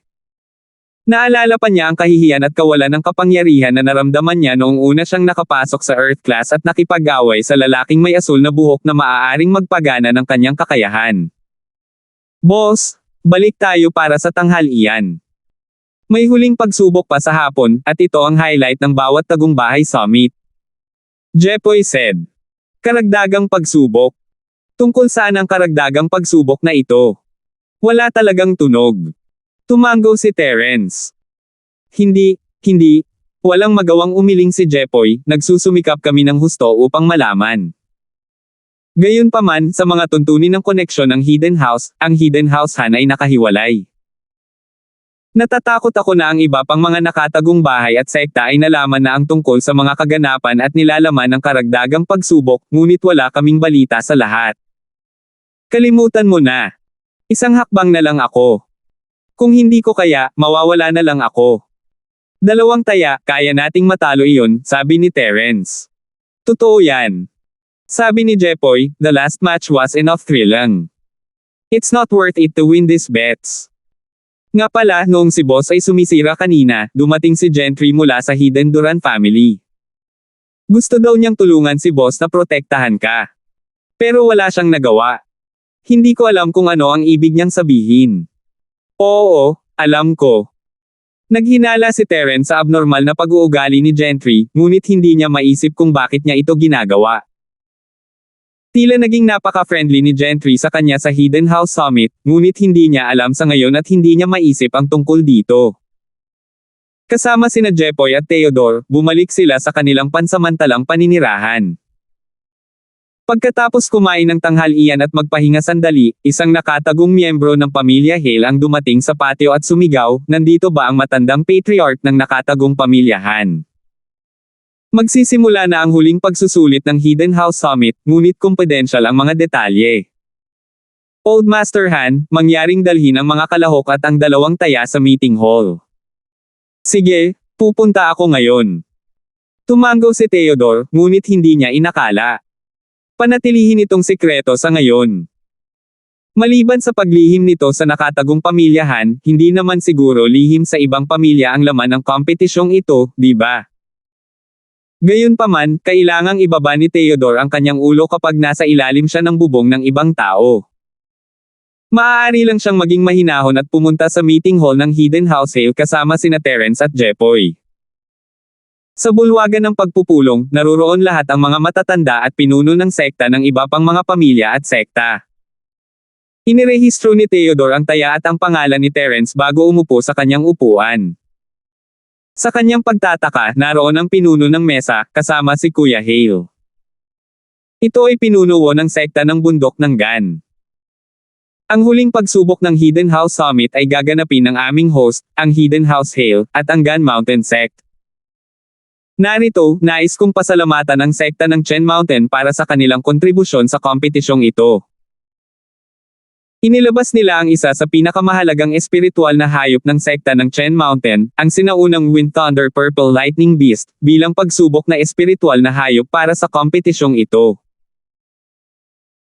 Kaya, para pasalamatan ng Gan Mountain Sect para sa kanilang kontribusyon, napagpasyahan namin na kasama ang aming nakatagong bahay na si Hale bilang pinuno, lahat ng mga nakatagong bahay ay kukuha ng isang item bawat isa upang mabayaran ang sekta. Puro kompensasyon ito, hindi na natin maibabalik. Ito ay isang desisyon na napag-usapan noon ni Kuya Hale at ng iba pang matatanda. Napagkasunduan nila na tanging ang hidden house na si Hale, hidden house na si York, at ilang iba pang marangal na bahay ang kukuha ng kayamanan bawat isa, ngunit ang hidden househan ay patuloy na nanalo, na naging dahilan ng labis na kalungkutan ni Kuya Hale. Kaya, gusto niyang kaladkarin siya pababa at makakuha ng ilang benepisyo mula sa kanya. Ito ay tulad ng pinuno ng sekta ng Gun Mountain Sect na gumamit ng mga benepisyo ng hidden househan para maalis si Terence. Maaaring parang biro, ngunit ito ang katotohanan. Hindi na kailangan ng sino man na tumutol sa pagtataksil sa hidden househan. Kung tutuusin, hindi naman talaga nila kailangang tumaya. It was just for show. Ang hidden house na si Hale at ang ilan pang bahay ay pa rin ang maglalagay ng taya. Ngayon lang siya nakikipagtulungan, bakit hindi? Maaari rin niyang bigyan ng mukha ang sekta ng bundok ng Gun. Walang sino man ang magsasabi tungkol sa pabor na ito. Gayunpaman, kumunat ang noo ni Theodore. Hindi ba halatang extortion ito? Bagamat hindi nagkulang sa taya ang nakatagong pamilyahan, wala silang ganoong tuntunin. Kaya, nagtanong si Theodore, si Old Hale, ang Hidden House Summit ay hindi kailanman nagsabi ng ganito, tama. Kung sa palagay ng sekta ng bundok ng Gun ay hindi ito katumbas ng halaga, maaari nilang kanselahin ang karagdagang pagsubok na ito. Hindi na kailangang ibigay sa atin ang lahat ng mga gantimpala, tama. Sa ganitong paraan, ang mga hindi pa kasali sa kompetisyon ay unang matatalo ng isang taya. Kahit na lumahok tayo, maaaring hindi tayo manalo. Ito ay katumbas ng pagkatalo ng 3 taya. Paano natin may settle ang score na ganito? Ito ang desisyon ng Hidden House Summit. Sinabi ng ama ni Hale York, ang Gun Mountain Sect ay nagambag ng isang sinaunang spirit beast na may God Beast bloodline para sa Hidden House Gathering. Hindi ba't ang gawaing ito ay nararapat nating igalang? Pusta lang yan, tanda ng sinseridad ko. Paano ito isang kontribusyon? Pagkatapos ng kompetisyon, ang espiritong hayop na ito ay ibabalik pa rin sa sekta, tama ba? Naramdaman din ni Jepoy na ang panuntunang ito ay isang maliit na scam. Maaaring totoo iyon, ngunit paano kung may mangyari sa mga espiritong hayop sa panahon ng kompetisyon? Paano kung siya ay namatay o nasugatan?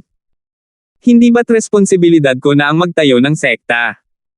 Natural, ang pinuno ng sekta ng bundok ng Gun ay hindi gustong magpatalo.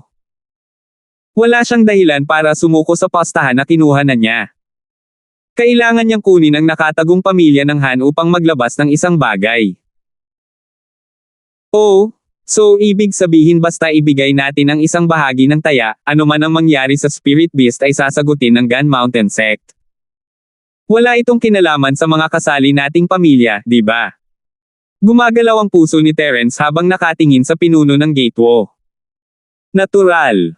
Ang Gate Master was sneered.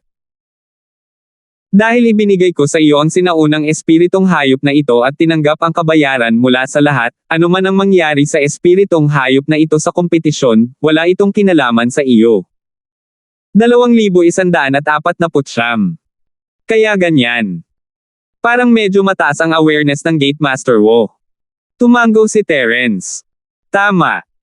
Inilabas ko ang sinaunang espiritual na hayop dahil handa akong isakripisyo ang aking sarili. Kung hindi, hindi ako humingi ng kabayaran mula sa iyo. Bagamat sinabi iyon ng pinuno ng Gate na si Wo, hindi niya ito masyadong inisip. Naisip ba ni Terence na hindi siya magagapi dahil lang sa pinatay niya ang espiritong lobo? Dapat malaman na ang sinaunang espiritong hayop na ito, ang Purple Lightning Beast, ay nagtataglay ng bloodline ng isang banal na hayop. Hindi lamang ito nagtataglay ng mataas na antas ng katalinuhan, ngunit ang lakas nito ay pangunang klase din. Ang pinakamahalagang bagay ay ang sinaunang espiritong hayop na ito na may linya ng dugo ng isang banal na hayop ay iba sa mga ordinaryong sinaunang espiritong hayop. Maaari nitong i-activate ang martial arts techniques. Ito ay isang bagay na wala sa ibang mga espiritong hayop na may katangiang panlaban. Higit pa rito, ang martial skills ng Spirit Beast na ito ay patuloy na bubuti habang tumataas ang level nito. Siyempre, Ang Purple Lightning Beast ay nasa peak late stage lang ng Yellow Class, kaya hindi ito maaaring gumamit ng anumang martial skills. Gayunpaman, sa kanyang lakas sa tuktok ng huling bahagi ng Golden Class, maaari na niyang labanan ang Sky Class Early Phase Masters. Ito rin ang dahilan kung bakit ang mga disipulo ng sekta ng Bundok ng Gan ay nagkaroon ng parehong katayuan sa mga nakatagong bahay kahit na hindi sila masyadong malakas. Mayroon silang isang tagapag-alaga na espiritong hayop, at ang kanilang mga disipulo ay maaaring kontrolin at bumuo ng mga kontrata sa espiritong hayop. Maaari din nilang gamitin ang kasanayan sa pagsasanib ng man-beast. Ito ang lahat ng bagay na hindi maihahambing ng iba pang mga nakatagong bahay. Ngunit, isipin mo, kung ang isang sekta ay maaaring magkaroon ng ilang Sky Class Masters, hindi na ito magiging isang normal na sekta, ito ay magiging isang sinaunang sekta. Kaya mula sa pananaw ng pinuno ng Gateway, walang pangalawang posibilidad na si Terence ay lumaban sa Purple Lightning Beast, only death ang naghihintay sa kanya. Kahit na hindi ginamit ng Purple Lightning Beast ang lakas nito para labanan si Terence, maaari itong pumatay sa kanya ng ilang sampal. Siyempre, kung maaari, papatayin niya si Terence sa sandaling lumapit siya sa kanya, para mapawi ang puot sa puso ni Gate Leader Wo. Kahit na ang Purple Lightning Beast ay isa sa The Guardian Spirit Beast ng Chen Mountain Sect, wala itong kontrata sa sinuman mula sa sect. Hindi naman sa ayaw ng mga disipulo at leader ng sekta ng Bundok ng Gan na makipagkasundo sa kanya, pero wala man lang siyang pakialam sa kanya. Ang Purple Lightning Beast at ang iba pang Guardian Spirit Beast ay nanirahan sa Chen Mountain Gate. Ito ay dahil lamang sa langit at lupa, Lingqi doon ay mas mayaman kaysa sa ibang mga lugar, at ang Yao Mountain Gate ay nagbigay dito ng masarap na pagkain at kayamanan na halos hindi na ito maaaring manatili doon. Kung hindi, matagal nang umalis ang Purple Lightning Beast. Sa pagkakataong ito, ang Purple Wind Thunder Lightning Beast ay nakakilos lamang matapos magmakaawa ang pinuno ng gate na si Wo. Sa katotohanan, ang Purple Wind Thunder Lightning Beast ay kumilos lamang sa pagkakataong ito dahil binibigyan ito ng sekta ng Chen Mountain ng mga espiritong damo. Gayunpaman, alam ng Gate Master ang tungkol sa mga bagay na ito, ngunit hindi niya masabi sa iba. Kung alam ng iba na hindi kayang kontrolin ng kanyang Chen Mountain Sect ang sinaunang halimaw na ito, tiyak na maaakit nito ang atensyon ng ibang mga sekta. Baka pati ang mga sinaunang antas na tao ay darating at sirain ang sekta. Walang maraming bagay sa itaas ng mga sinaunang sekta na maaaring maghigpit sa kanila, at marami sa kanila ay mga taong nag-iisa na dalubhasa sa pagpatay at pagnanakaw. Hindi ba nawasak ang sinaunang sektang iyon dahil mayroon silang kayamanan na pinuntirya? Sa makatuwid, ito ay kung paano ito ay madyay guilty ang isang inosenteng lalaki kung magkakaroon siya ng Jade. Ang Gate Master Wo ay hindi tanga at hindi nang ahas na ibunyag ang katotohanan. Ang dahilan kung bakit niya pinalabas ang Purple Lightning Beast ay para itaas ang prestihiyo ng kanyang sekta sa harap ng mga nakatagong bahay at sekta, at para takutin sila. Tingnan nila, kahit na ang sekta ng Chen Mountain ay walang Sky Class Master, mayroon silang mas malakas na sinaunang Spirit Beast. Ngayong umunlad na ang sitwasyon hanggang sa puntong ito, hindi na ito kasing simple ng basta pagpapakitang gilas. Gusto niyang sirain si Terence, kahit na wala ang mga nakatagong kayamanan mula sa bahay ni Hale at sa iba pang marangal na bahay. Pagkatapos ng lahat, pinatay ni Terence ang kanyang pamangkin na si Jindao. Naku, dahil napakalaking sakripisyo ang ginawa ni Gate Master Wo, hindi natin siya pwedeng samantalahin ng wala lang. Postahan lang to, di ba? Sige, hindi naman tayo magsasamantala sa iba ng libre. Sabi ni Terence habang lumingon kay Theodore. Ano ang iniisip ng matandang Master Han? Dahil sinabi mo na, gagawin namin ang sinabi mo. Si Theodore ay natural na hindi tutol sa desisyon ni Terence. Tumango siya. Good. Jepoy, pumunta at kumuha ng isa pang kayamanan at ibigay ito sa Gate Master Wo. Utos ni Terence. Oo. Tumango si Jepoy at lumabas ng meeting room. Para kay Jepoy, na isang Earth Rank Cultivator, ilang minuto lang ang pabalik-balik mula sa kanyang pansamantalang paninirahan. Napakabilis, bumalik siya na may dalang kayamanan. Tiningnan ni Terence ito ay isang uri ng espiritong prutas na maaaring ipakain sa mga espiritong hayop na nagpapahintulot sa kanila na madagdagan ang kanilang lakas ng kaunting halaga. Gayunpaman, ito ay kamangha-manghang. Kailangang malaman ng isa na ang mga espiritong hayop ay walang anumang panloob na pamamaraan ng paglilinang. Sila ay lubos na umasa sa pagsipsip ng espiritual na enerhiya ng langit at lupa upang dahan-daang mag-level up. Iyon ang dahilan kung bakit, para sa maraming mga espiritong hayop mula noong sinaunang panahon hanggang sa araw na ito, madalang na magkaroon ng golden class. Ang mga mystic class spirit beast ay pawang mga pag-iral na lumalaban sa langit. Kung kinuha nila ang kanilang essence inner core para gumawa ng mga elixir, tiyak na magiging isang mahusay na suplemento ito, at kahit na ang Sky Elixir sect ay matutokso. Ito ang dahilan kung bakit tuwang-tuwa si Leon at ang iba pa nang makita nila si General Wilson.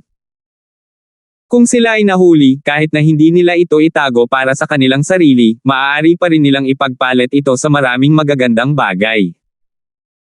Siyempre, naglakas loob lang silang gawin ito nang makita nilang hindi banta si General Wilson.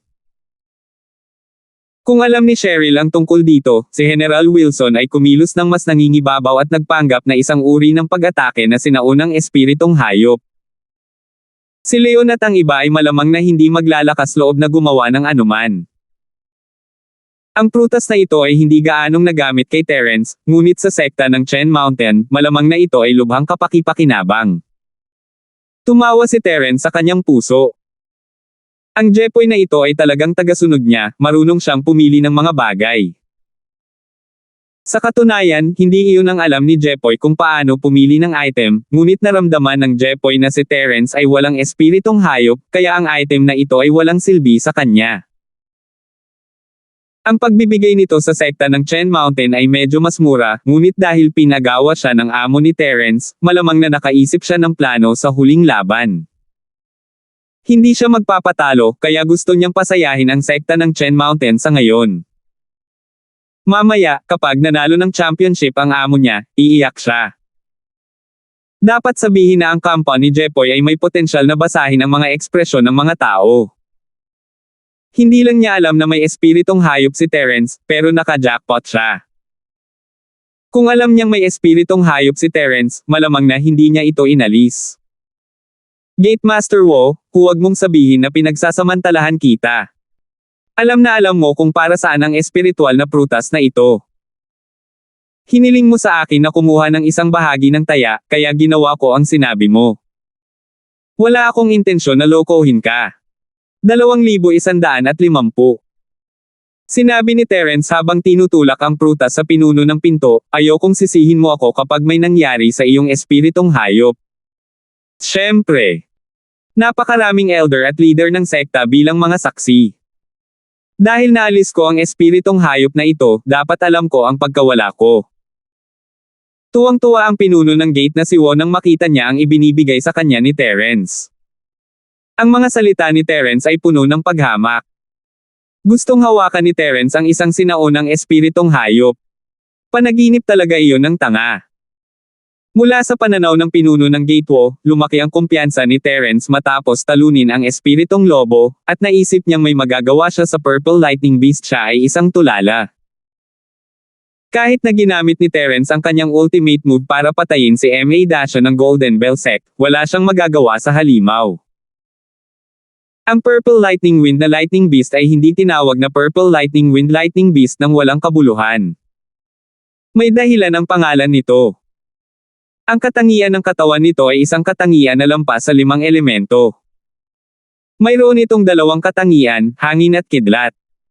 Ang elemento ng hangin ay makikita sa bilis. Tinawag itong elemento ng hangin dahil sa bilis ng hangin.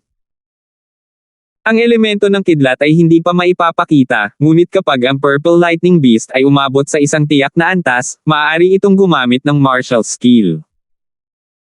Ang martial skill na iyon ay magiging Purple Lightning na magiging isang nakamamatay na suntok sa kalaban.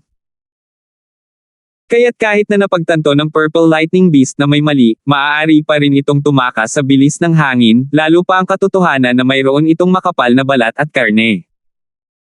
Sa ganitong paraan, imposible para kay Terence na gumawa ng anuman sa Purple Lightning Beast. Sige, dahil napakabigay ng Gate Master Wo, hindi ko binigay sa iyo ang espiritual na prutas na ito nang walang bayad.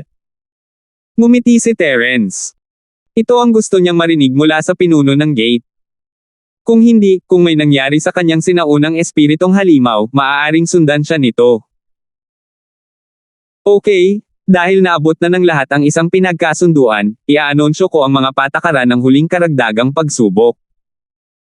Ang kompetisyong ito ay tinatawag na Spirit Beast Battle. Sabi ng matandang Hale.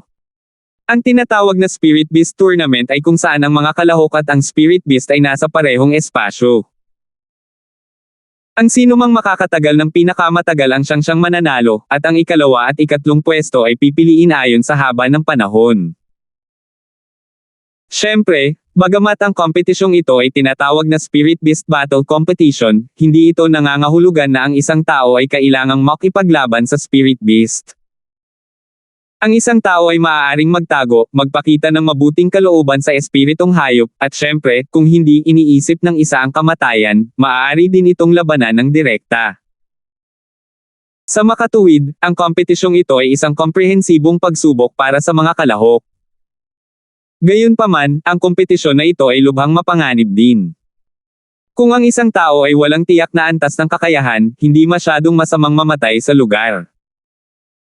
Sa makatuwid, ang mga mahiyain ay maaaring umamin ng pagkatalo at hindi lumahok. Sinabi ng matandang Hale na maaari silang sumuko, ngunit limitado iyon ng mga patakaran. Hindi lahat ng nakatagong bahay at miyembro ng sekta ay gustong mamatay, at hindi rin naman sila basta-basta mapipigilan na sumuko, di ba? Gayunpaman, ang matandang Hale ay natakot na si Terence ay sumuko rin, kaya tumingin siya kay Terence nang magsalita. Ngunit nang makita ang kalmadong mukha ni Terence, nakahinga siya ng maluwag. Tila hindi susuko si Terence.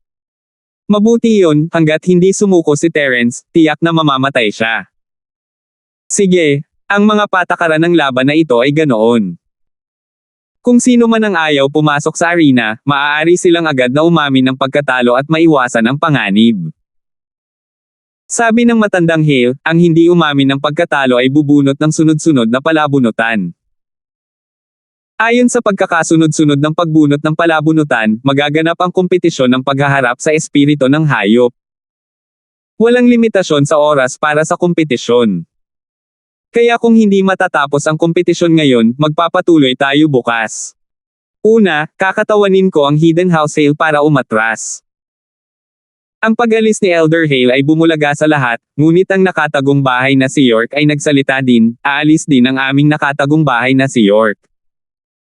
Hehe, nandito tayo para manood ng saya, laktawan na lang natin ang dagdag na laban. Sabi ni Old Master Fuller. Dapat ding umatras ang nakatagong pamilya mo. Matandang sabi mo ng mahina. Bagamat nakabalik na si Drake sa nakatagong pamilya mo, hindi na siya naglaro sa dahilan na hindi pa ganap na gumaling ang kanyang pinsala. Old Master, wala kang pinaghihinalaan. Tiningnan lang niya ang pinsala ni Drake at nalaman na gumaling nga ito ng maliit na reversion pill at circulation pill. Mayroon pa ring ilang mga nakapagpapagaling na katangian sa kanyang katawan na hindi pa napino, kaya hindi siya naghinala ng anumang mali kay Drake. Ang Hidden House mo ay walang kulang sa Masters, ngunit isang Earth Class Mid-Phase ay kakainom lang ng isang pill at bumalik sa Hidden House ng iyong matandang lalaki na wala kang dahilan para tumanggi. Kahit medyo nakakahiya mag-withdraw, ang Hidden Duran family natin. Dapat din sumuko. Nakangiting sabi ni Elder Duran. Naningkit ang mga mata ni Terence. Hindi niya akalain na napakaraming tagong bahay ang Atres sa huling round. Ito ay doble ang taya, hindi ba nila ito gusto? Gayunpaman, ang kanilang mga aksyon ay nagbigay din ng alarma kay Terence. Mukhang hindi maganda ang intensyon ng huling round ng kompetisyon. Mukhang alam na ng mga taong ito ang hirap ng last round, kaya pinili nilang umatras. Dahil doon, tanging Angan Mountain Sect, Golden Clock Sect, Firewolf Gang, Hidden House Pits ang naiwan, at ang Hidden House Han na kinakatawan ni Terence. Parang kalahati sa kanila ang biglang nag-backout, at ito ay hindi pa nagagawa sa mga nakaraang laban. Sige, dahil iyon ang kaso, ang natitirang 5 ay bubunot ng palabunutan upang mapagpasyahan ang pagkakasunod-sunod. Sabi ng matandang Hale. Sa ilalim ng pagsasaayos ng matandang Hale, ang 5 bahay ay dumating upang gumuhit ng sabay-sabay, at ang pagkakasunod-sunod ay nahayag. Una ay ang Hidden House Pits, pagkatapos ay ang Firewolf Gang, ang Golden Bell Sect, ang Hidden House Han, at ang Gun Mountain Sect. Nasa huling lugar ang sekta ng bundok ng Gun. Hindi alam ni Terence kung nagkataon lang o kung may ginawa ba sila dito, ngunit wala siyang pakialam sa mga detalye. Matapos mapagpasyahan ang utos, sabay-sabay na lumabas ang lahat sa meeting hall at nagtungo sa martial arts practice field sa likod ng meeting hall. Sa sandaling ito, ang larangan ng pagsasanay sa martial arts ay naiset up ng maayos. May isang malaking metal na kulungan na may kakaibang espiritong hayop sa loob. Ang espiritong hayop na ito ay mukhang isang killing beast, ngunit hindi ito eksaktong isang killing beast. Ito ay may isang sungay sa ulo nito, at ito ay mukhang hybrid ng isang single horn na Pegasus at isang killing beast. Ito ay malamang na tinatawag na isang USA ni David. Nawa ang unang kalahok, ang alagad ng tagumpay na si Pitts, mangyaring umakyat sa kulungan at ipapasok siya ng gate master. Sabi ng matandang Hale, syempre, kapag nakapasok ka sa hola, nangangahulugan ito na ang buhay at kamatayan ay nasa kapalaran. Bagamat maaari mong aminin ang pagkatalo sa hola, walang katiyakan na hindi ka aatakihin ng Purple Lightning Beast bago ka umalis sa hola. Kaya, mangyaring maging handa sa pag-iisip. Maaari ka ring umamin ng pagkatalo bago pumasok sa hola. Salamat po at sinamahan ninyo ako, ingat lagi mga master.